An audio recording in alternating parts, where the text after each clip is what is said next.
Hi guys, welcome back. Today we are going to start the series officially off. This is episode 2 of how to start a coffee shop. We're walking you guys through all the steps it takes from the very beginning, what we're looking for even in purchasing a land or a lease, anything like that, all the way up into opening a coffee shop. And if you haven't met us yet, we are Bree and Casey. We own a few coffee shops in Idaho, and we started this channel about 2 years ago. It might have Don't been a quote me little on bit that. longer. We've been gone for a hot minute. About a year. From YouTube, so. We started this channel just to give back and help people start their dream of opening a coffee shop. We've helped several families now successfully start their own coffee shops across the whole United States. We've done mentoring sessions with people even in other countries. And so it's been a really fun way for us to give back to people and share our knowledge in coffee shop ownership and what you need in order to start a coffee shop. So today we're going to be talking about land. We recently just purchased land to start our third shop in our official headquarters in Idaho. And so these are all of the criteria and things that we looked for when we were purchasing our land and what we suggest that you guys look for as well. We'll do separate videos as far as like leasing and if you want to go that route, but if you are looking to purchase land to build a shop, these are the things that we look for. And these also do apply, I would say, for leases, some of these things. So just keep that in mind. So today we're gonna go over things like utilities, speed limit, drive-through queue, ease in and out, semi-deliveries, setback laws, Land location. Just to name a few. Yeah, land location is one of the very most important parts of opening a successful coffee shop. Making sure that you're in a high traffic area, whether that's high traffic for foot traffic or high traffic vehicle traffic. And then also differentiating, one of the busiest roads might be a highway or an interstate. However, they could be one of the worst locations because of the speed limit. So it's really important to kind of find that perfect piece of property. There's a lot that goes into it, but you don't really have to overthink it too much when you can look at what some of the big coffee shop brands are doing, like Starbucks, Dunkin' Donuts, like that. Okay, so the first thing that we look for when looking for a piece of land to build a coffee shop on is obviously the location and the location of where that's located in a city, in a town. And one of the most important things that we look for is the speed limit on the road. So our rule of thumb... We refuse to put a coffee shop anywhere that is above 35 miles per hour. So some reasons for that. Coffee is very impulsive. So when you're driving, even if you don't think it's impulsive, it is. And so when you're driving, let's say to work or to school or to an event, anything like that, if you are already on a main thoroughfare, you are in the mindset of I'm going to go. Like I'm ready to go to work. You don't want to at that point pull off of the road. And if you're going over what we believe 35 miles per hour or more, it's so much more difficult to get yourself to pull off of that road, which kind of also leads into some other little factors. Sure. Speed limit, it really is very important. If you look around your local town, you're going to notice that coffee shops specifically are going to be in that 35, 30, and 25 and 20 mile an hour speed limit range because of that. It is impulsive, and it's also something that is a part of people's morning routine. And like you said, it kind of leads into the next thing, which is how easy is it to get in and out of that piece of property. When you're looking for a perfect spot to put your coffee shop or coffee trailer, or a location where maybe it's a strip mall and it has a drive-through that you want to put your coffee shop in, the best thing to do is to drive onto it if you can, drive onto the property and try to drive off of it with peak hours of traffic. 8 a.m., 9 a.m. is really busy for almost everywhere in the country, and also in the evening near rush hour. So if it's really difficult for people to get in and out and it takes them too long to come into your coffee shop, grab a drink, and then get back out on the road, or maybe when they leave they can only turn right but they need to go left, things like that can really make a big difference. They do in our life personally. There's different restaurants even that we really like to go to, but it's so difficult once you get into the restaurant to get out of the property. Or if they're like a property within a property. So if it's let's say there's a really busy Walmart or something and they have a giant parking lot and you see this spot, they're like, this would be a perfect coffee shop. It might be the perfect coffee shop, but maybe they have to go around the whole block to get into the parking lot, weave themselves through the Walmart parking lot just to get to your coffee shop. And then to leave, they have to go back that whole way. And then they have to go to maybe they have to only turn right out of the Walmart. And then they have to hit a U-turn.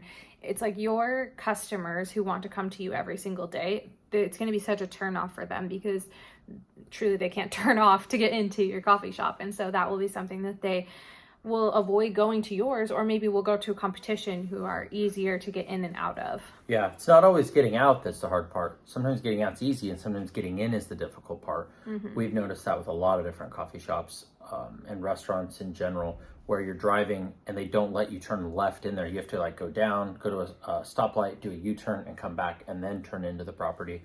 So some people are willing to make those sacrifices if they have time, but you wake up in the morning, you're on your way to work, you probably don't leave a lot of extra time. Most people don't. They're in a hurry to get to work because they've probably hit the snooze button a couple times. Me. And so it is arguably the most important part of running a successful coffee shop is the location.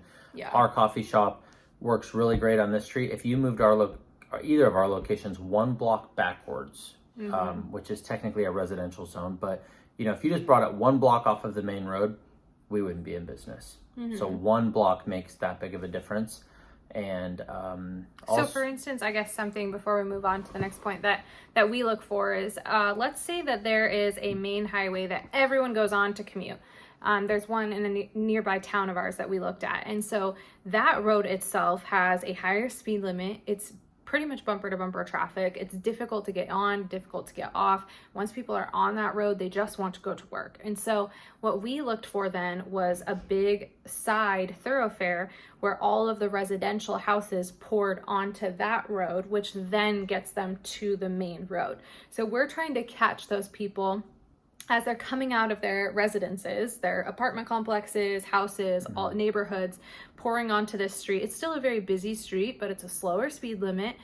They still have commercial property on that street, but it's not the main street. Because if we were on that main highway street, those people wouldn't want to get off the road to come into our coffee shop. And so finding an area like that where you're getting all of the people headed to work. Remember, coffee, although it's a beverage that's drank all day long, you do get a lot of business in the morning. So I would say when those people are headed to school, headed to work, things like that, you want to catch them as they're coming out of their residences before they get in that mode where they're like, all right, I'm already on the road, I'm going. Or if they're like too close to their work or too close to school, they don't really have time to drink their beverage and enjoy. So you want to catch them while they're still heading out, almost as if it's part of their daily routine. Back out of the driveway, go straight into your coffee shop, head to work. Yeah, and being on the corner of two busy roads, if you're on a very busy road and a busy road, maybe the traffic count on this road is 15,000 a day and this one's 5,000 a day. It's still very busy, but that 5,000 car per day road is maybe all of these neighborhoods that funnel in. And every city has this. We can all think of the busy residential road where all of these neighborhoods, neighborhood has 400 houses, this neighborhood has 100 houses, but they all go out to this road. They go on that road to get to the main road. And so that first main busy road that you turn onto is kind of where we feel like we've had the best luck. We call it like the main arteries of town. So yeah. And every town's different. Sometimes your busiest road in town might be a 35 mile an hour road that has 12,000 cars a day. And for that example, being on that road would be perfectly fine. So it really just depends, whether it's a big city or whether you're in a smaller city or a smaller town. These things all can kind of vary. It's not like a total black and white example. But also, when you're kind of going back a little bit to talk about turning in and out, when we bought a piece of property, we actually bought a pretty big lot. It's 1 acre. You really only need a half acre, but we have plans for the other half. So, let's say you have a half acre on a piece of property half acre piece of property that you want to put your coffee shop on, and you're thinking, they have this side road here, it's on the corner, let's say, cars will be able to come in and out on this side and on this one. It isn't necessarily true. Or maybe when they leave, you think, okay, they'll be able to go left or right. That is to be determined by your local municipality. So in your mind, you might think, oh, this will be great. They can come in this way, go left or right. They can go this way, go left or right. That isn't always the case. Maybe the city is only going to allow you to have one access, and maybe it's only to go right. Maybe they'll allow you two accesses. This one you can go left or right. This one you can only go right. So that's what's happened with ours. That's probably been one of the biggest challenges actually that we've faced. This is the second time that we've purchased land in order to build a shop. The first shop that we had, we leased the spot. And so the next two, we've purchased the land ourselves, and then we've built our coffee shops on top of that. And it is such a common misconception. I've even had mentees on mentoring calls that we've done with people where they think, well, there was already an existing Taco Bell there that closed, so they already have these entrances and exits, so we should be good to go. And what we learned through our experience is that that might be the case. You might get really lucky. But anytime a building changes use or changes ownership. For our municipality. Yes, this is in Idaho.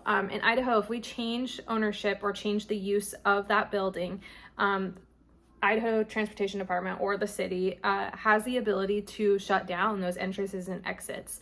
As times change, population growth changes, towns change, uses change. The state has determined that they have the ability to shut down those entrances and exits in order to keep the community safe with more people on the roads. So for us, there's been multiple times where we have looked at a piece of property and we've thought, okay, so our vision is that they'll enter here, they'll go through the drive-through, and then we'll just build this exit off of here. And the state has said, absolutely not, you will not be doing that. And so we've had to work with them. Yeah, coffee shops are a high traffic generating business, just like a car wash.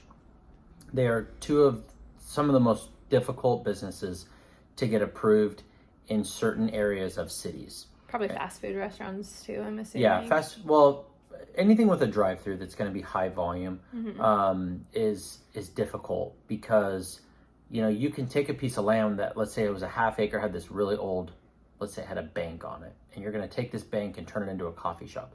A bank might only get 50 cars per day that come in and out. So in our town, that would be considered 100 vehicle transactions, 50 in, 50 out. So you'd have 100 vehicle transaction or traffic generations that day. For a coffee shop, you might have 30 traffic generations per hour. If you're open if you're open 14 hours a day, like we are, you know, that can add up to hundreds of cars per day very easily. And most fast food restaurants are that way as well. So that's why a lot of these cities do not allow you to just use accesses that were once in place for a different type of business, because a Starbucks or a Chick-fil-A are very different businesses than maybe a dentist's office or a bank that maybe used to be on that property. So we're not saying that it's impossible, but no. It's just something that you definitely should be prepared for. And before you buy land, yes, and before you make an offer, we've had, the reason why we go over this in such great detail is because we've had challenges with both of our locations with this exact thing. And also our mentees, we've had mentees that have bought property and then come to find out they're like, they're not going to allow us to do this, they're not going to allow us to do that. And you can't be landlocked. I guess we should kind of talk about that too, that yeah, you know, they're not going to keep you from not letting anyone ever go in there, but if you need to make sure too it's zoned for what you want. So you know, there's different commercial zones. There's light commercial, there's heavy commercial, there's industrial zones and things like that. So in your mind, you might think this is a perfect spot for a coffee shop, and it might be the best spot in town for one, but your city may have it zoned for something different, and so they may not want that there. And so we make it a part of our offer many times when we buy property. We say we want this piece of property contingent upon us getting approval from the city to allow us to do what we want, and maybe the state for that matter. And that process can take a long time. Yeah, one of our entrances, I think, took us the first location took us 14 months to get approved from the Idaho Transportation Department. I think it took us 8 months to even get an initial answer. Yeah. And then from there, it took us, we had to go back and forth a few times because it wasn't even just like yes or no. It was like a try this. And so we tried that. And then it was like, no, we don't like that. Now try this. And unfortunately, if you imagine, if there's a stack of papers that go in, we put ours in, we finally make it to the top. They say, okay, change this and we'll reevaluate. We have to go back to the bottom and then it has to work all the way back up to the top again. So that process just is very slow. And that can be difficult if you're trying to buy property and maybe other people are looking at the property too. In a perfect world, it's like, we'll buy this, if we can get pre-approval from the state or the county or the city to have an entrance and an exit here, which sounds great, right? But if it's a competitive market and other people are looking at that property, then, you might have to make a decision quickly. So it's definitely not an easy thing to purchase land and have it all work out the way that we envision is going to work out perfectly for us. Yeah. And we always recommend doing your due diligence. So when we buy property, we go and talk with our city before we even make an offer. And we say, hey, this is what we're looking at doing. Where would we run into challenges? And if you go to your building department, your economic development department of your city, they're going to be able to sit down with you and help you and say, this looks like a great spot and we would probably support something like this. And here's why. It's zoned for that. It's an existing place that had a drive-through that didn't have any issues. There could be a multitude of reasons. Or they might say, you might be able to get this approved, but this is where you're going to run into challenges. And they're going to list all those out for you. Okay, the next thing we're going to talk about are utilities. The utilities for your coffee shop are super important. Your water, your sewer, and your power. Those are going to be your main utilities that you need to make sure are always available to you and easy to get to, because they can be extremely expensive to bring. Oh, it's overwhelming how expensive from another it can property be. Or across town or under another road, right? This actually happened with our most recent property. There was actually a misconception even of where we were told that lines and water access were, and then when we actually went to go get further into it, found out that it wasn't there. Yeah. So it's the first one you think Yeah, the first one we'll go over is power. Electricity is something that I feel like people see power lines and they think we have power. You do to an extent, but you need to check with the power company. You need to say, we want to put a coffee shop here. Our coffee shop is a 400 amp service. It's very big, bigger than most houses by double. So for that, you need to make sure that the grid can support what the power you need at your location. And just because there's power lines there doesn't mean that you can just connect right to them. We thought that early on. We did think that. we made that mistake. It was a little embarrassing. We're like, the power pole's right there. Can't we just hook on over? Yeah, and come to find out, they said, no, you have to connect to our transformer, which is like 300 feet away. That's a football field. All the way down the road. We have to trench it. And you have to pay for them to trench it. And we had the to conduit. Trench it. Yeah, conduit. We had to trench it. We had to pay per foot for the wire. And then we had to pay for what's called a line push for the power company to come push the line through, bury it all back.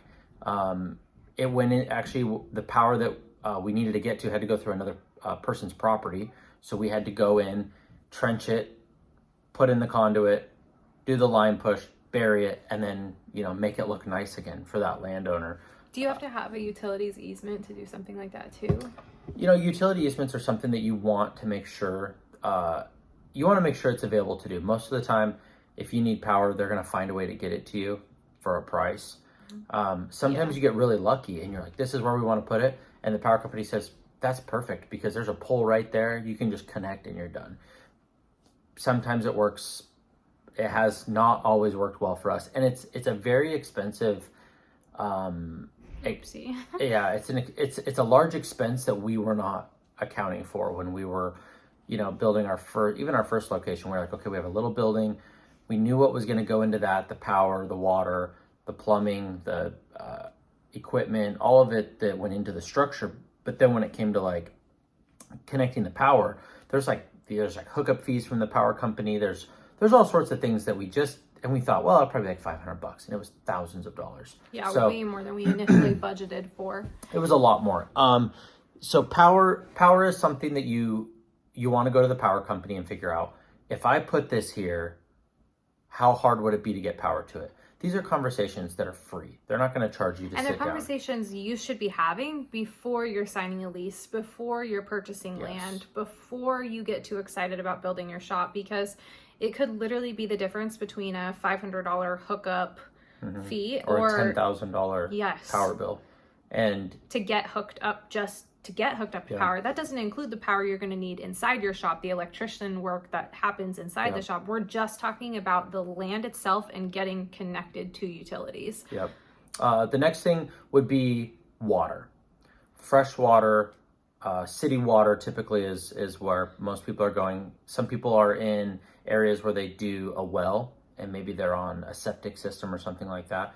We don't have a ton of experience with that because all of our locations are in a city, and we don't have the ability, and nor would we want to have a well and a septic system. So hooking up to the city water and the city sewer system is a must for us. A couple of things that come up that are a bit of a surprise to many people are impact fees and water sewer connection fees.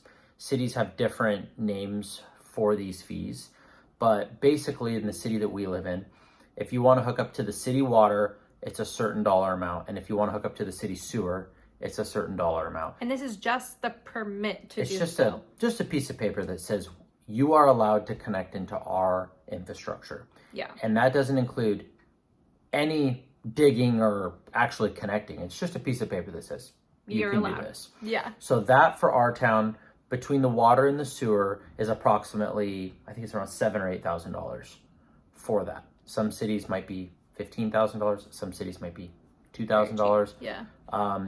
That is going to vary greatly.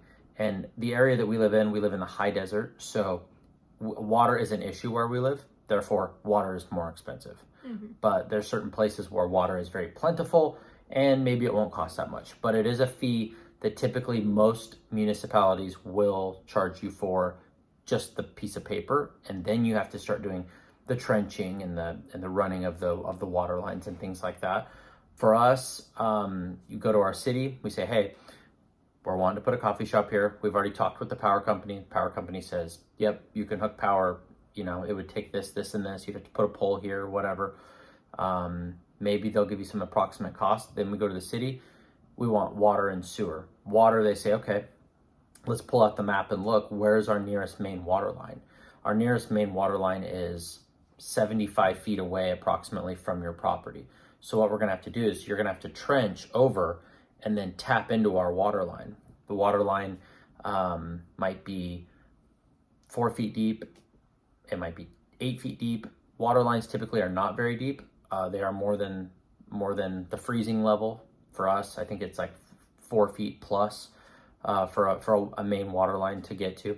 Some of them are significantly deeper. Just depends on where you live.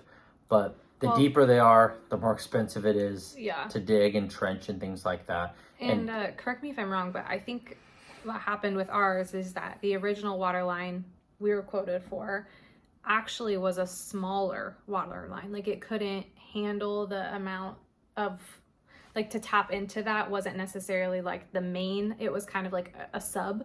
And so what they found out after we'd already kind of gotten quoted and thought that was the plan we were going to go, is they came back and said, we are so sorry, but actually you're going to have to go tap into this one.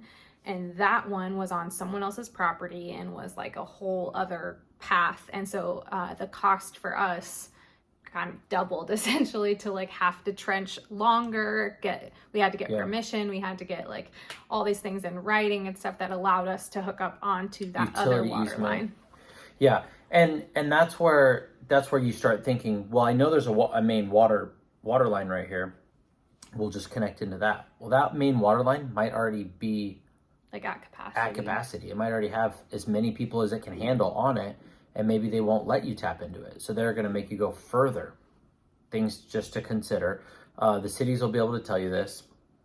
And, you know, once you can kind of figure that out, it's going to help you a lot more with your location placement. You always will have to plan on going probably further than what you anticipated. Power might be close, water might be close, sewer might be far away. It's so weird. You think like it's just going to be there. Like it's just going to exist right below our property. And it's like, no, actually. Yeah, and there's a lot of businesses all around. And so it couldn't be that bad, right? Sometimes they put water and sewer lines like in the middle of a highway too. And then that requires you to have to tear apart the highway and then have to trench into that and have to get that. You have to shut down the highway, which means sometimes you have to hire like a flagging company to come in and do all of that for you, and then you have to repair the highway to their permits. It gets very expensive very quick. If you don't have all these things lined out and figured out before you buy your property or lease your property, whatever you look at doing. So we can't like stress enough that these are questions. You can buy the property, take a chance, and then go do all this stuff.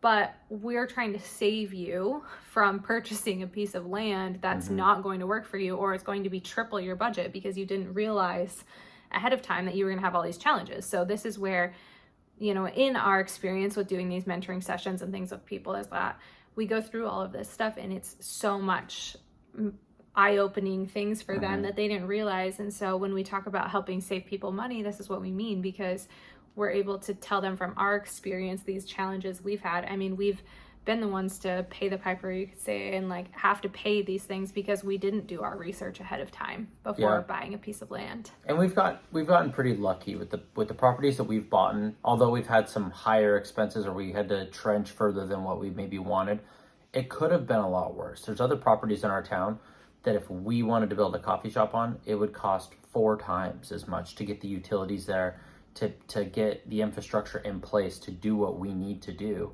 And something that we ran into on the third location that we're building as we speak is the water line is actually a lot further away than what we've ever had to deal with. So like let's say the water line is 500 or 600 feet away.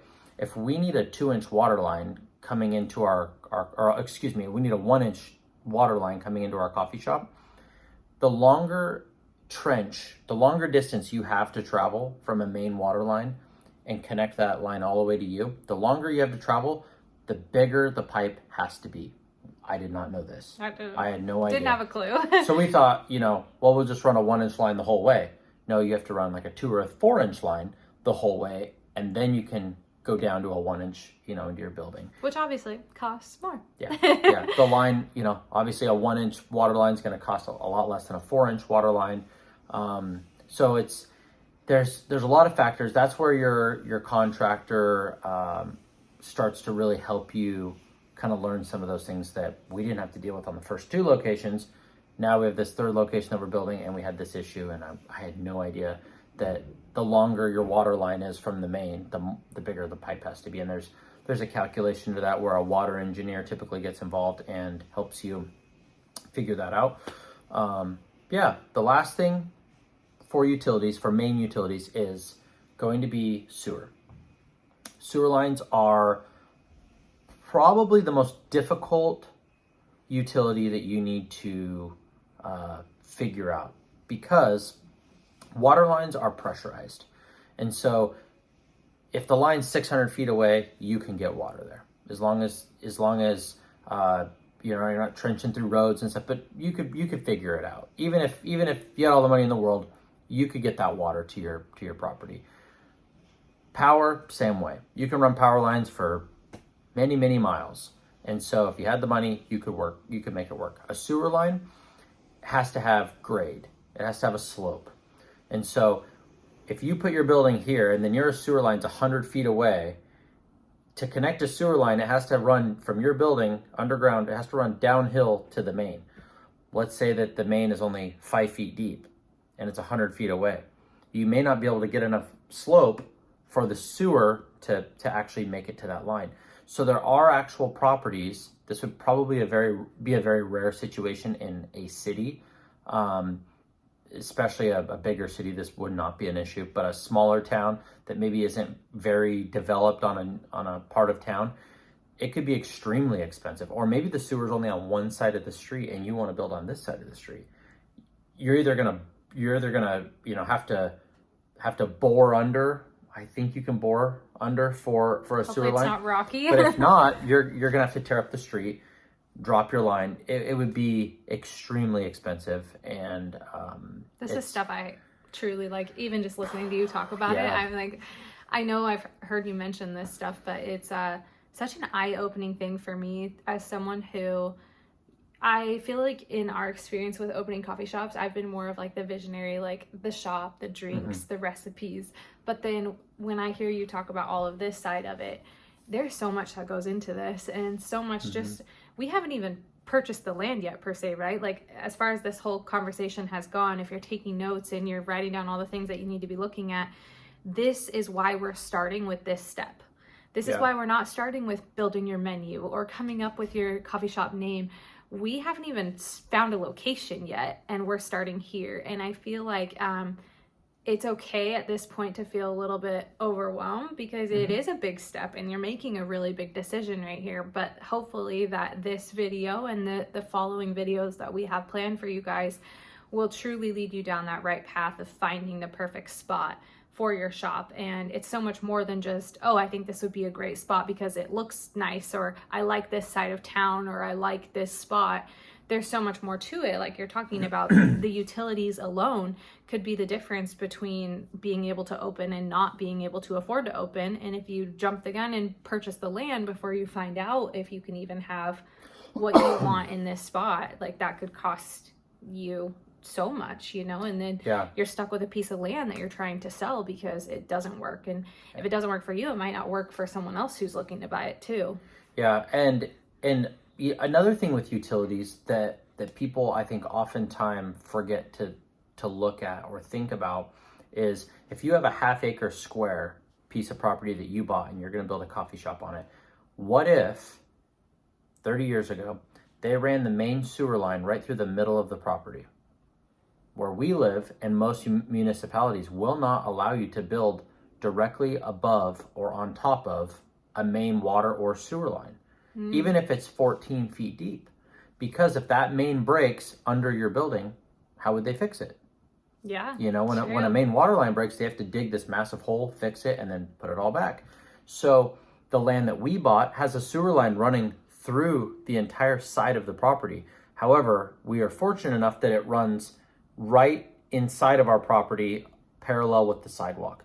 Well, our setbacks don't even allow us to build up that close. So we have to build 30 feet back off the inside edge of the sidewalk.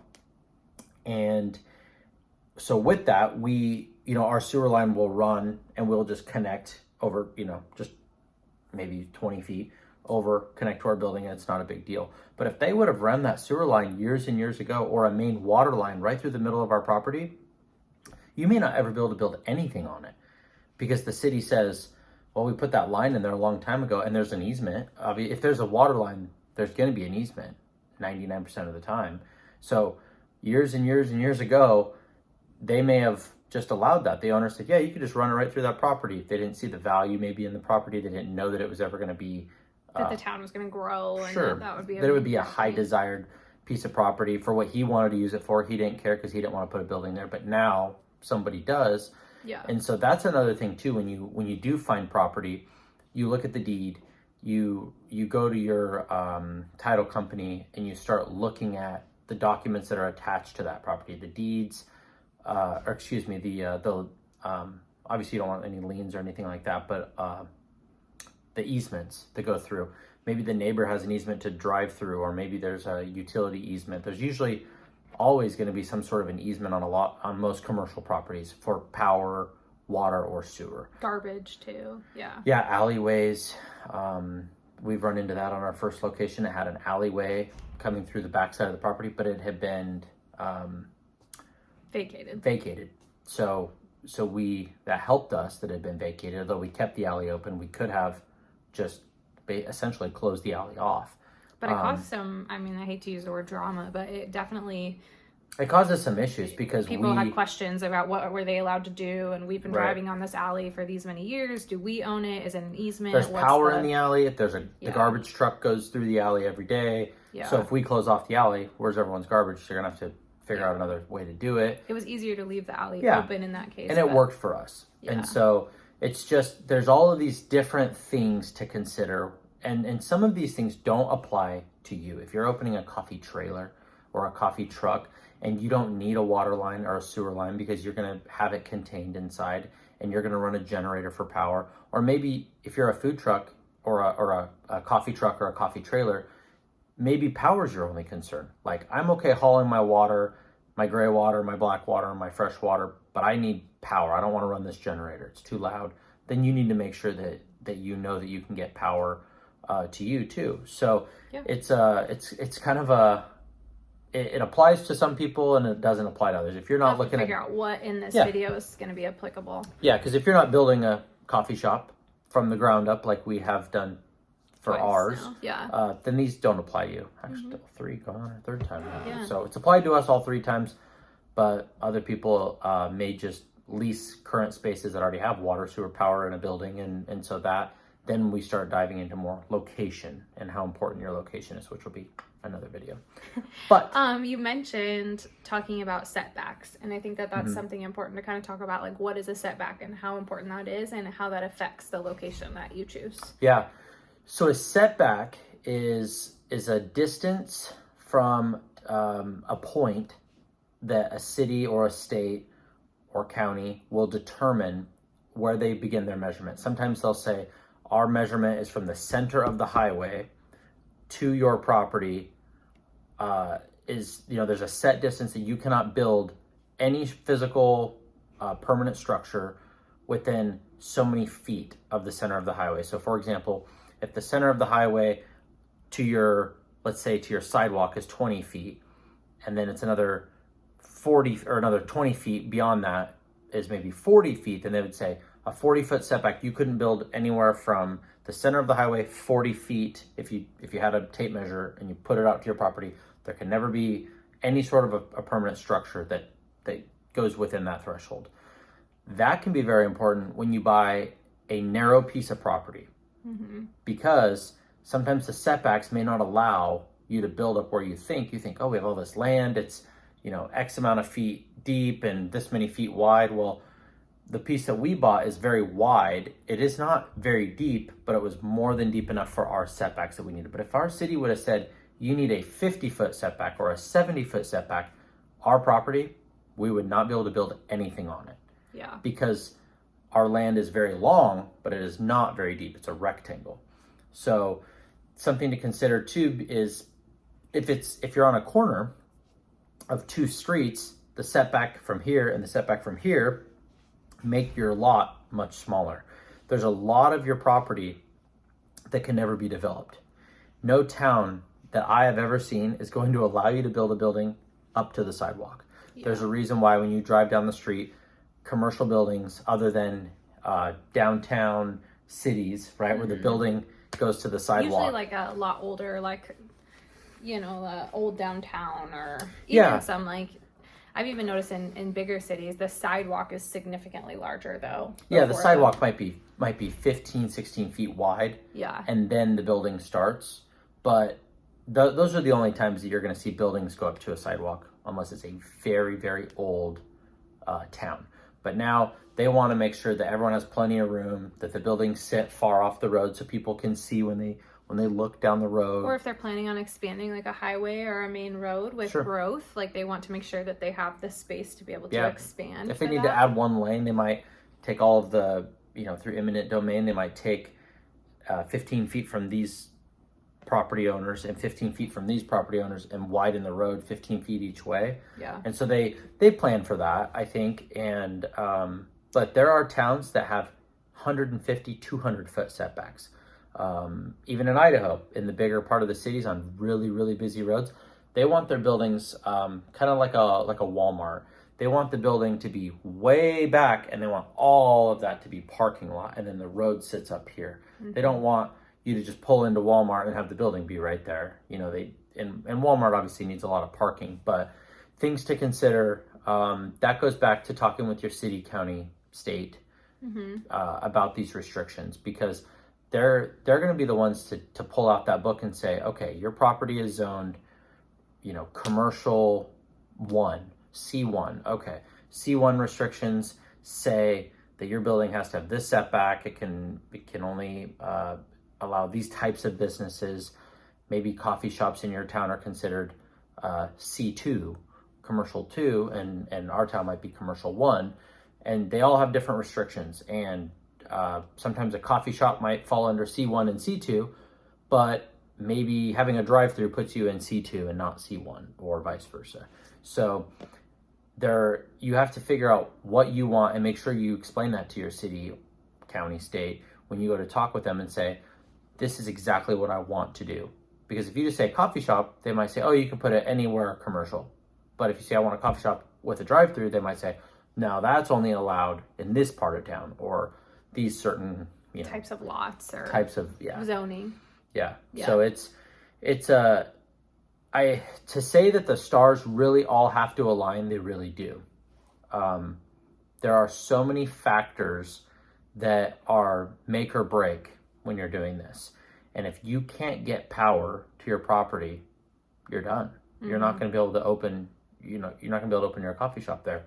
And if your setbacks don't allow for you to have a drive-through and you need a drive-through, it's worthless to you. And if your zoning doesn't allow you to have a drive-through, the property's not worth anything to you if that's the sole purpose of what you're looking to do. So you keep having these perfect segues for me. You were talking about a drive-through. So I think that it would be a good time to now talk about like drive-through queue and what that looks like and what you've learned in our experience with Idaho Transportation Department, which is who we deal with mostly for this. And the city. Yeah. Drive-throughs. On the West Coast, I can speak for the Northwest. Drive-throughs are extremely popular here. With that has come a lot of heavy restrictions on businesses with drive-throughs because of the traffic issues, congestions, crashes that they cause, or that they, let's say they cause, but potentially could cause. But So drive-throughs are very complex. The way that in your mind you might foresee how a drive-through would work best on your property is different than what maybe an architect would see. We've looked at both of our pieces of property. In our mind, we had this idea of this is how the drive-through will go. And then the architect designs it and you're like, wow, that's way better. Because they have that ability. They've designed maybe drive-throughs for other businesses and they understand how they work. Drive-through, first speaking of the drive-through needs to be wide enough. Almost every municipality is going to require you to have a wide enough drive-through to where if somebody gets in line and they need to leave, that they're able to go around and leave. What do they call it? A exit lane? Just like, yeah, or it's an exit lane to your drive-through. So let's say a police officer pulls up, he wants to get a drink. He gets a call. If he's stuck in line, he can't go anywhere until everyone goes in front of him. Maybe you get in line and something comes up and you're like, well, I haven't ordered yet. I'm going to leave. So we have always had an exit lane for people to go. And that has been required by our city on all of our locations is there needs to be a way for people to get out if they need to or want to. Another thing with the drive-through is curvature of the lanes. So when you pull into a drive-through, if there are too large of, like, let's say you need to go and make a 90-degree curve. If they make that curve too sharp, then larger vehicles, when they go to make the curve, will hit their tire on the curb. They'll go over the curb, or they'll do where they try to make the curve. They back up, they pull up, they back up. One of our locations has that issue with larger vehicles. Mm-hmm. We did not have a choice. We tried everything we could to avoid that. We had it engineered and that was the best. I mean, that was the suggestion. We went off the engineer's plans, but I guess in Idaho, we just like big rigs. And so that was a difficult thing, but everyone's pretty good about it. They leave the space and they've learned, how to make that curve, but it wasn't ideal. So it's nice and it's wide. So if they swing it wide, they don't have an issue. It's not like every large vehicle hits the curb or has to. They don't. But we wish it was better. But with our setbacks, we could not avoid it. The building had to be set back where it was. Therefore, your drive-through has to go in that area. And so we have no other way of doing it. And if we wanted to do it, that was something that was a downside to our second coffee shop that we built, was definitely the lane, the what would be the proper way? The curve. The curve was too sharp. If they do a more gradual curve, then it makes it a lot easier on vehicles versus just a 90-degree angle, which ours isn't that sharp, but it's sharper than most. So that's really important. And then you're stacking. How many cars can you fit in your drive-through line? And how many is the city going to say, we want a minimum of this many? If you build a drive-through, and let's say you come off the side street and you're basically entering the drive-through right then. With that, if there are 3 people in line, and let's say the 4th car is you, and you go to pull in, and you can't get into the property because the line's backed up to the entrance, cities are not going to like that. States are not going to like that.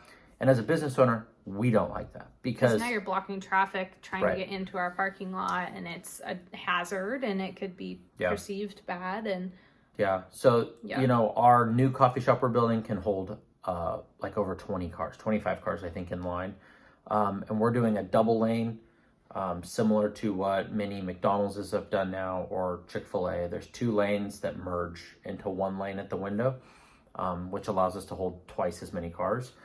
Our city municipality lets us have drive-throughs within the setback because they're not permanent. So that gap between the road and our building, let's say, is 30 feet. That's where we put our drive-through on both of our locations. So even though there is a setback, our drive-through can be closer to the main road. So it's within that setback law. Yeah. So that's how it works for us. Where we're at, it might be different where you are, but we are allowed to put our drive-throughs in the setback area. So that really helps us. It's so important because this is another thing that maybe you would consider talking to the city about before purchasing land, is you saying, hey, I would like to have a drive-through on this location. What would you guys, do you have a standard set? Maybe they don't have an answer yet, but you could say, do you have a standard for how many cars in queue that you would allow in this space like this? Maybe they don't know the answer, but if they do, it would be important for you to know, because we have gone to cities and we've seen where the drive-through can only hold 1 or 2 cars, and then it's into the main highway. And unfortunately, what we have seen happen in some of these areas is that the state or the county or the city see that issue after you've already built your shop and are running, and they will shut down that drive-through lane if it's becoming an issue, if it's causing accidents, if it's causing backed up traffic. They have the right to shut that down. So in certain areas, where we're at in Idaho, the Idaho Transportation Department most definitely forces businesses to comply with what they want, and if you don't, then they make your life miserable. So we've seen several Dutch Brothers, if you're familiar with those, that had they had a 2-lane drive-through, so 1 on one side, 1 on the other, which is what one of our locations has. And we have seen several areas around our state and within Oregon and Washington where their transportation departments have come in and shut down one of the 2 lanes because it became an issue with traffic flow. And so they will truly shut down one of your lanes. They will force you to shut down that lane. And so that can change the whole flow of your business and the whole plan that you had. So it's good to have those answers ahead of time, because it's not one of those fun things to like do and ask for forgiveness later, because if you get too far into it, it would really stink to have that get shut down on you, and then you lose that aspect of your business. And this kind of goes back to the difficulties of, I would say the least difficult would be operating a coffee trailer or a coffee truck, because most of this does not apply, right? When you start getting into a building that already has a drive-through in it, and maybe it used to be a sandwich shop and now you're going to put a coffee shop in it, and it already has a drive-through, most of the time that will just automatically be approved.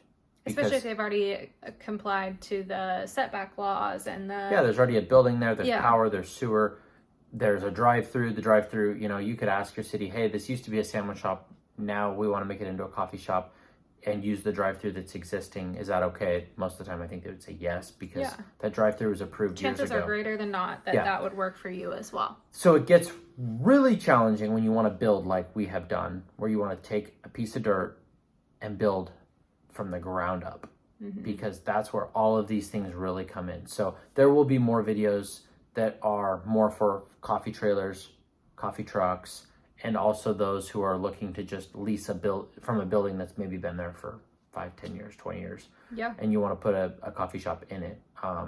But if you're planning on building a brick and mortar coffee shop, if your dream is to purchase land and build a shop, these are just the challenges that we want you to be aware of and to be prepared for, because it's things that we've learned along the way. And I do think that some of the lessons in this video should still apply for whatever location you want to do. Is it easy to get in and out of? Is the speed limit slow enough? Are you choosing a location that has good visibility based on setback laws? You know, like maybe if it's way back in a parking lot because of the setback laws, then customers driving by on the main road don't even see you back there. Are you finding a spot that is easy for them to get to if they're leaving their houses and headed to work and headed to school, things like that, versus having to make them pull off the main road? I think that all of those still apply regardless of what type of shop you're going for, whether that's temporary, brick and mortar type of We're location. trying to keep this whole series, we're going to try to touch on all of the different types of coffee shops that you could potentially be looking at opening.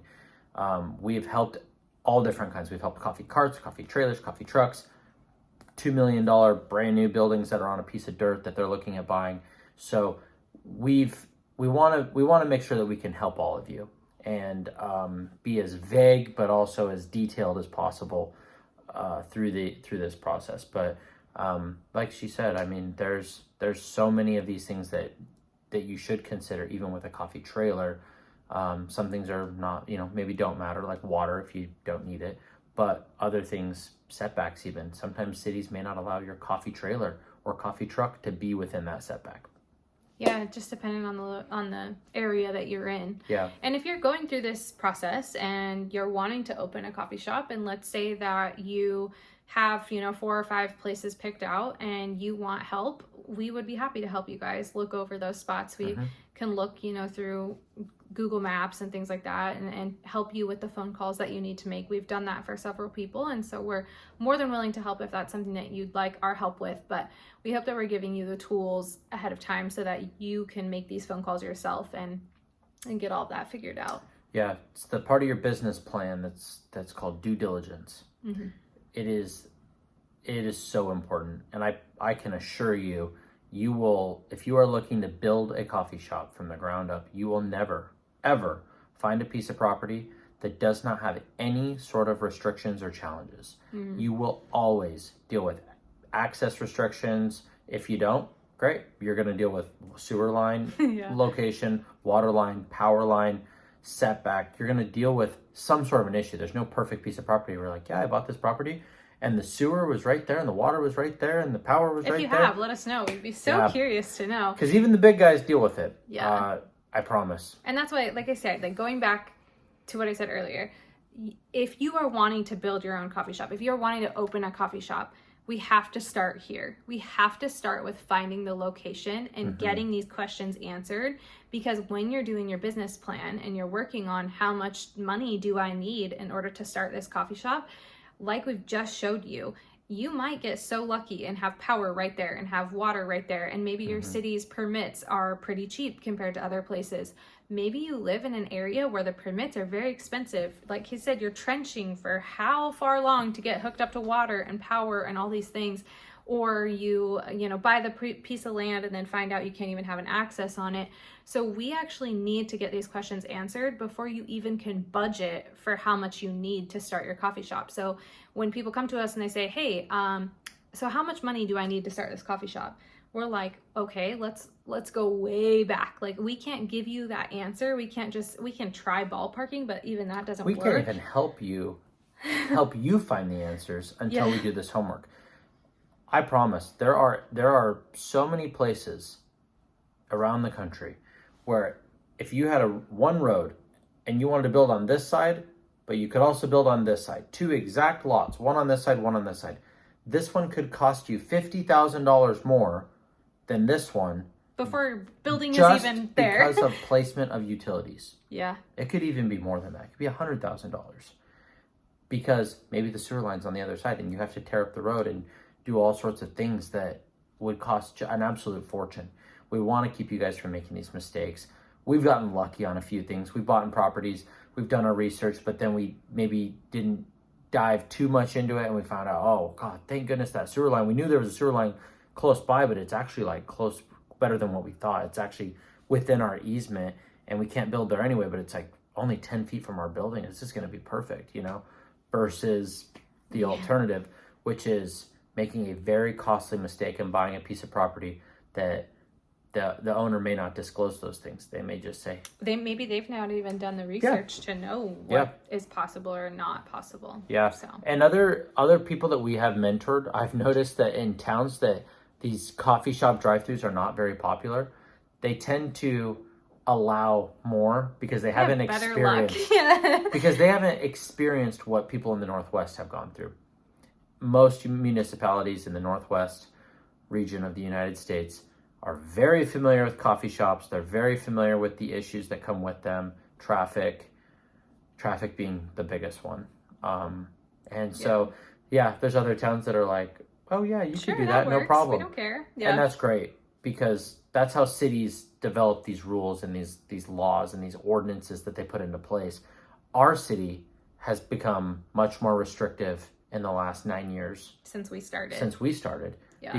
Because the popularity of drive-through coffee shops, you know, since we opened ours, there's been 3 or 4 more open in our town, and they see, you know, the different struggles and the different issues that can happen if they're not designed properly. And although the city, you may feel that the city, state, or county may be being mean or the rules are too strict, just as much as they want it to be smooth, you want it to be smooth. And we kind of hit on that in the beginning. If it's super hard for cars to get in and out, if it's really difficult for your customers to come in and out, they're not going to want to shop there. Yeah. They're not going to want to come through your coffee shop. So you never want to make it difficult for them to get in and out, because we've all been there. We've all gone to a business and been like, we did it today. We go to this fast food restaurant. We pull in, but when you leave, you can turn left, but it's impossible. There's so much traffic coming each way that we just turn right because it's easier, go down, go into a parking lot, turn around and come back the other way. It would make me not go there many times because I'm like, no, it's such a pain to get in and out of there. Like, I hate going there because of how it was engineered. And it's really close to a stoplight and to an intersection, which causes even more traffic congestion. I'm sure there's so many accidents there. Oh, yeah. I'm sure there is. And so they're just like I was saying, as a business owner, it's something that you really want to pay attention to and consider. We always joke that you need someone to call your baby ugly, because in your eyes, it's really difficult to look at your baby and not think that there's things wrong with it. And so be careful and cautious that when you're looking at property, that you don't start making yeses where yeses don't exist. Don't start thinking like, this is the perfect spot. I'm telling you, this is it. And when other people are like, oof, well, it's kind of hard to get in and out of. And you're like, no, it'll be fine. Like, be cautious and actually do listen to those things. If you can justify why and have a valid reason for why, no, this will work, that's great. And that's what you need. But when people start pointing out things to you, be cautious of those things, because you are there to serve other people. And so if people are telling you ahead of time that, oh, I don't like that property because it's difficult to see when I'm coming out of, or have your friends and family drive through the property for you and just kind of tell you if they think that it would be a good spot for you. So it's good to get a fresh set of eyes that isn't so tunnel vision focused on the business. Once you've done it a few times like we have, you start to really take the emotion out of it. We've had many locations where we're like, I think that'd be a great spot. The traffic's good. This is good. But one phone call. And then all of a sudden we get in there and we find out it might be a utility issue. Maybe the utilities are on the right spot. But then we drive onto the property and then we try to leave and we're like, this is pretty difficult at 2 p.m. Let's come back at 5 p.m. Let's come back at 8 a.m. tomorrow. And then we do that and we're like, this will never work. There's way too much traffic. It's impossible to get out of here. And so those are really, really easy, free ways to save sometimes up to $1 million. You know, you build a brand new building and you think you've done it all right, and you come to find out, like, you know, maybe just the ease of getting in and out of there cuts your business in half, because it can.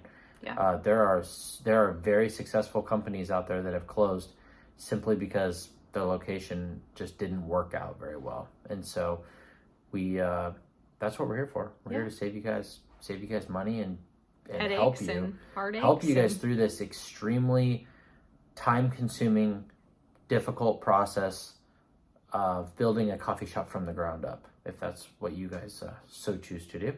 Yeah. We've helped many people do it, and so it. Yeah, don't let any of this. I know it's I can imagine if I was watching this video and I'm into this an hour, my note page is so long, and I'm like, this is a lot, you know, and I get that.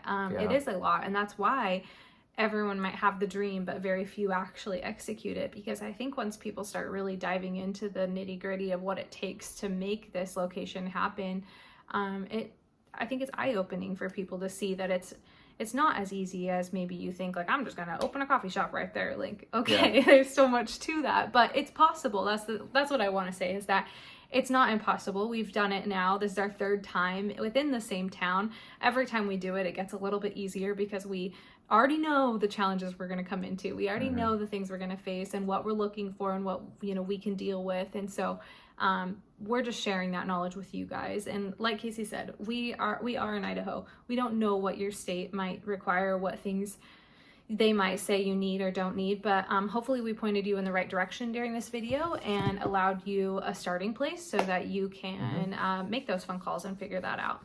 But I feel like we got it all, location. Going through the list, making sure we got it all. The only other thing, we'll go over one more thing in this video. Okay. When you are operating your coffee shop, you most likely, you hope to get to the point where you need deliveries. We started our coffee shops, our first coffee shop, very small. We didn't think we'd ever build it up to the point where we needed a semi to pull up and deliver our milk, our whipped cream, our half and half, our all of that. And then another truck that pulls up with cups, lids, straws, syrups, whatever. Every large, busy coffee shop, doesn't have to be large. Any busy coffee shop is going to have a delivery system at some point, because you physically cannot go grab 50 gallons of milk every 2 days and go grab, thousands of cups, depending on where you're at. You know, I mean, there are coffee shops that go through 100 gallons every 2 days. And so getting that at a grocery store and bringing it every 2 days is very difficult alone. So with that, we have learned over time that the location, the lot size needs to be a bit bigger. A half acre will work when it's engineered correctly, if your setbacks aren't too restrictive, and there's a lot of factors, but there are plenty of really busy coffee shops that are within a half an acre. That being said, if there's not a place for your semi to pull up and make their deliveries, it becomes a disaster. Our second location we built 4 years ago. Yeah, we built it about 4 years ago, a little over. We didn't really think about the delivery system being that big of an issue. But by the time you build your building and you have your drive-through, obviously the delivery truck can't park on your building and they can't block your drive-through, so that your area gets much smaller. Then you have your parking spaces. So when a delivery truck pulls in, how do they pull in and not block your drive-through? They can't park on your building and not block your parking spaces, for which customers need to be able to come in and out. And then when people leave the drive-through, they need to be able to drive through your parking lot. And our deliveries happen during the business day, which means that we are busy and we do have customers and we do have people coming through the drive-through. Yeah. And so with our brand new location, which throughout these videos we'll probably walk you guys through some of this with through the video and show you guys, like, this is why we did what we did, this is why we put this here. With that comes semi truck delivery parking area.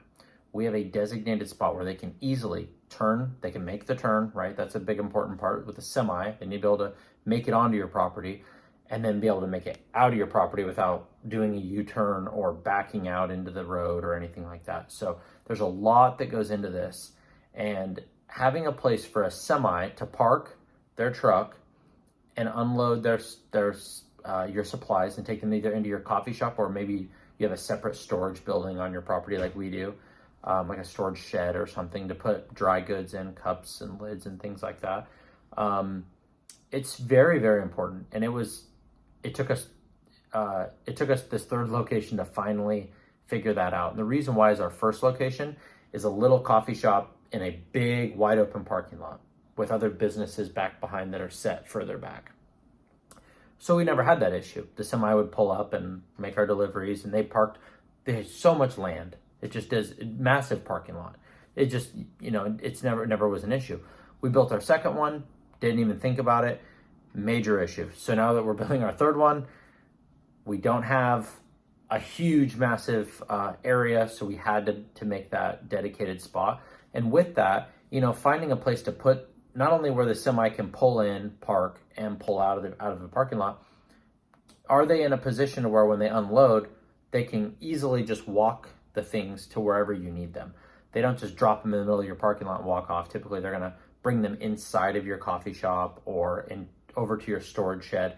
So that's really important when figuring out where to put your semi parking, because you don't want to put them at the very end of the property and then they're sitting there with a dolly or a pallet jack and they're walking it 200 feet across the parking lot. So something to consider.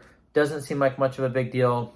Some cities, the delivery trucks park like in the middle of the road and they'll walk the stuff.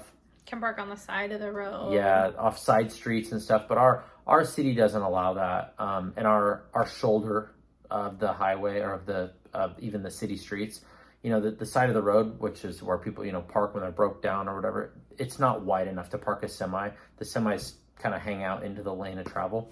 And so something to definitely consider. Some pieces of property would look at it and go, oh, this isn't an issue at all. That's great.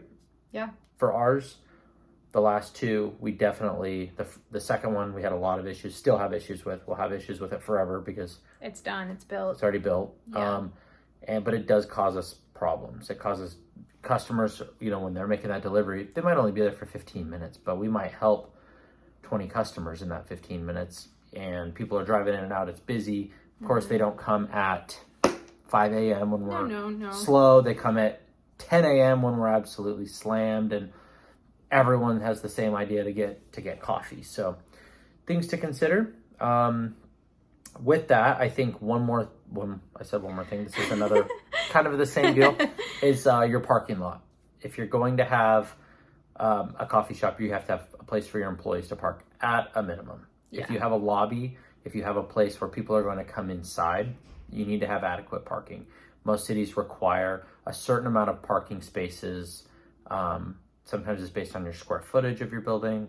Sometimes it's based on the type of building or the type of business that you have. A bank might require more parking spaces or less parking spaces than a coffee shop or whatever. So there's also a number of handicap spaces per regular spaces too that you have to accommodate for and make sure that it's ADA compliant. And so there's definitely a lot that goes into the parking and making sure you have sufficient parking. I would say our second location, we utilized every square inch of that lot that we could. And like we said, we already aren't madly in love with how the drive-through curve is because of the space of the parking lot. And also there's several times where our parking lot is overflowing and people are parking along the street because they can't get in. It's too busy. And so we did the best we could with what we had. The lot was only so big, and the way that we engineered that lot was done very well. But that is something to definitely consider. The things you don't realize when you've never built a commercial building, the challenges that go along with it, that many of which we've already listed, but your property begins to become very, very, very small once you start looking in your setback. Well, if you have a drive-through, the drive-through takes up a ton of real estate, right? If you take a half acre and then you put a drive-through on it, that takes up a big chunk of it. Then you put your building on it with your sidewalk around it. Like we have a patio with like a sidewalk that goes around the building. That takes up a big chunk of it. Then you put in your dumpster, for all your garbage. That takes up a chunk of it. Then you put in your parking spaces. Next thing you know, you have no property left. Yeah, you don't have a gone. place to park a semi. Yeah. You don't have any of these things.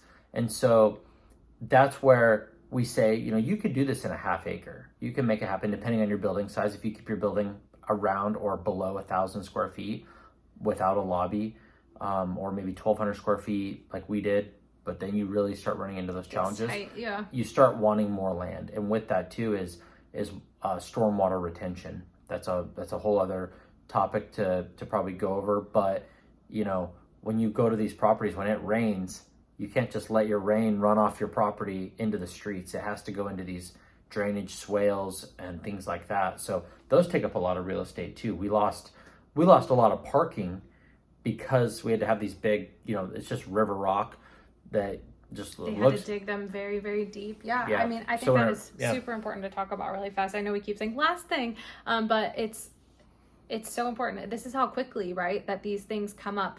We had no idea that we were going to have to put in these swales at our second location that we built. Well, we didn't know how big they were going to be. And when you buy the property, there's no way to do your due diligence on that and figure out.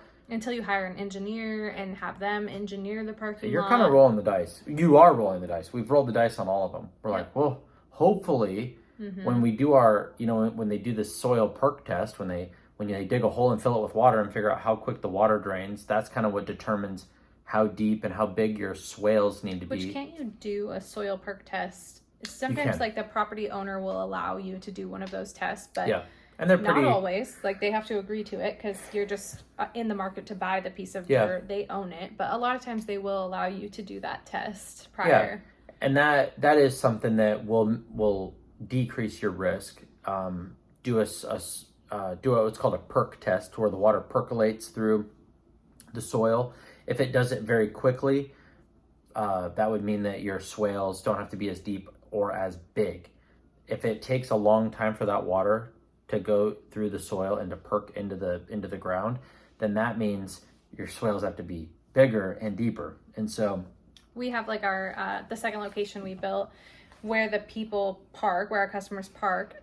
To the left, it looks like we just put in this giant river rock bank. And we've had customers say like, why didn't you guys just pave all the way to the road? Like, why didn't you guys have more parking spaces?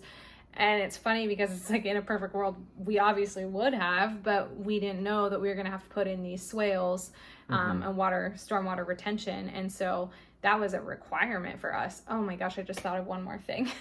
Well, with that real quick, hold that thought. Okay. The swales, keep an eye out. When you're driving, when you drive to any big business, go to like a Best Buy or go to any shopping center, you'll notice that a lot of times they'll have trees in the parking lot. They'll have these sections where you park and then there's like these islands with trees and stuff in them.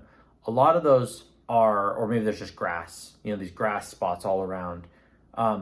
When it rains really hard, you'll look, there's a spot in the curb that's cut out, and that's where the water in the parking lot is graded. Yeah, it goes and it fills up into those, and then they drain. And so a lot of businesses make them look so nice. It looks like landscaping, but they're really water retention swales, or a way to retain that water on the site, because sometimes when you're driving on a highway and then there's businesses like off to the side, there's like a big dip in between you and them, and there's rocks and stuff. Grass. That would be stormwater retention. Yeah.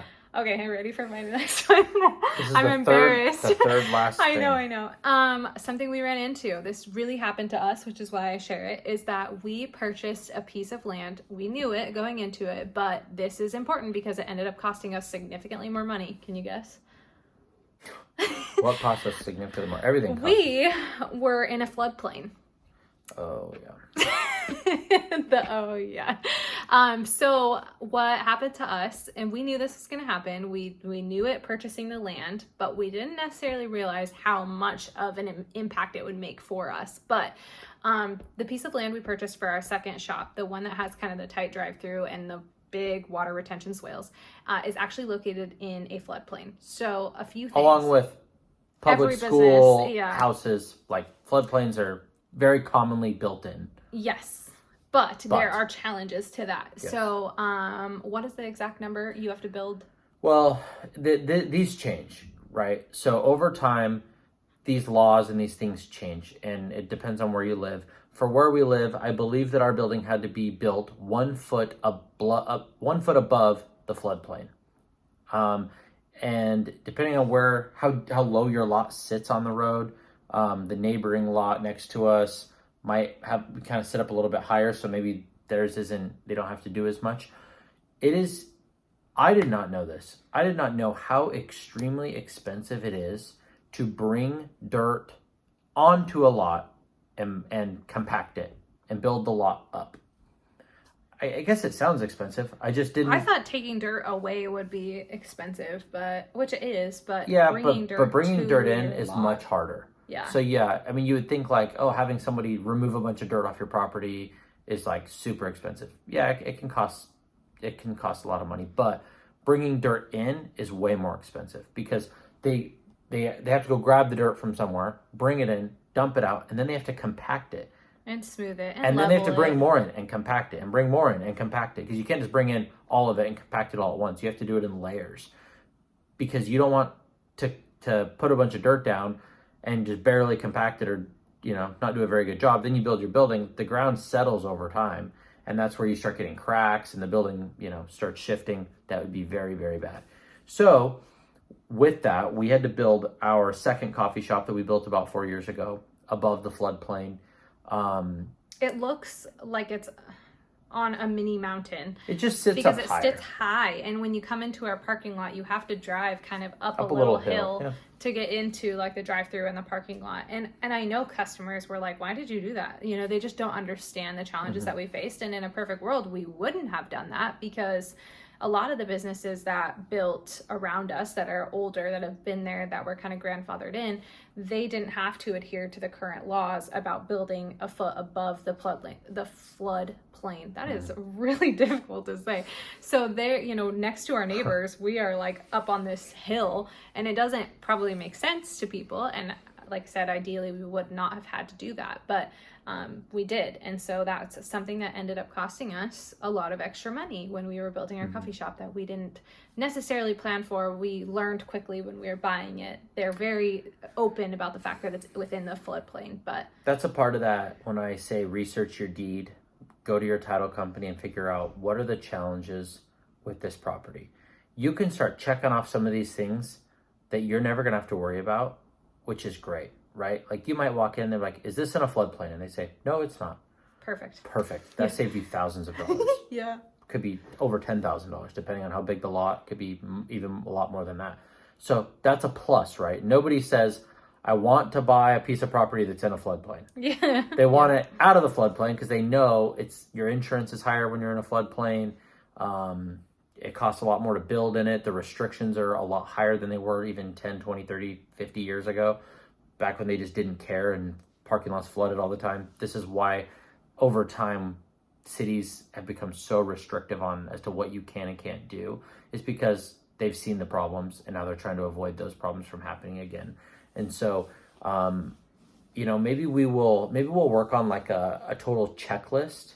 I think that would be really good for you guys that we can, it wouldn't take us too long, that maybe we can include like in maybe a more in-depth mentoring session, or maybe in a course, which we've talked about doing, or we can say, when you go to look at a piece of property, what are the traffic generations? How many cars drive past this lot every single day? What are the peak hours of traffic? These are things that most cities and counties, when they put those little strips in the road and you drive over them, the little tubes or whatever, those are traffic counters, and then they record that information publicly. Is this in a floodplain? Where are the utilities at? Are there accesses already in place? Will you be restricted of access? What are the setbacks? All of these different things that we've gone over in this video. Things that we kind of have a checklist in our head, or my head, because I've done it a few times now. So now I know the questions to ask, but some of you don't. So if you've made it this far, this is a long video. It is a long video. Okay, we're going to wrap it up. I'm hungry. Okay. So thank you guys for being here. We have several more episodes to come. This is episode 2. Be a continued series for hopefully a year or longer. So stick with us. We have a lot to bring you guys and a lot of stuff to offer you. So plus, hopefully some more just random videos that go over questions that you guys send us.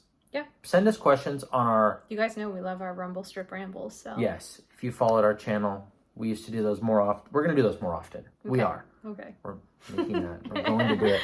But,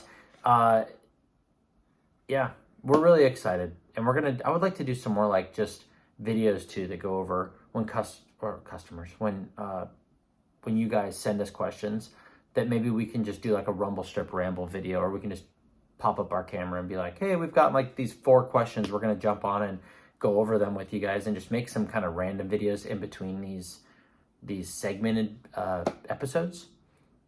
Yeah. Let us know what you guys want to hear. Go to the Funtrepreneurs on Instagram. Send us a message. That is the best way to get a hold of us, is on our Instagram page, the Funtrepreneurs. YouTube, sometimes the comments are hard to answer and see, so we private message us on Instagram. Probably gonna start doing some TikToks too, maybe. We'll see. We're very busy. We are. I'm not promising anything at this point in our lives. I know. Okay, we'll be back soon. Thank you guys so much for being here.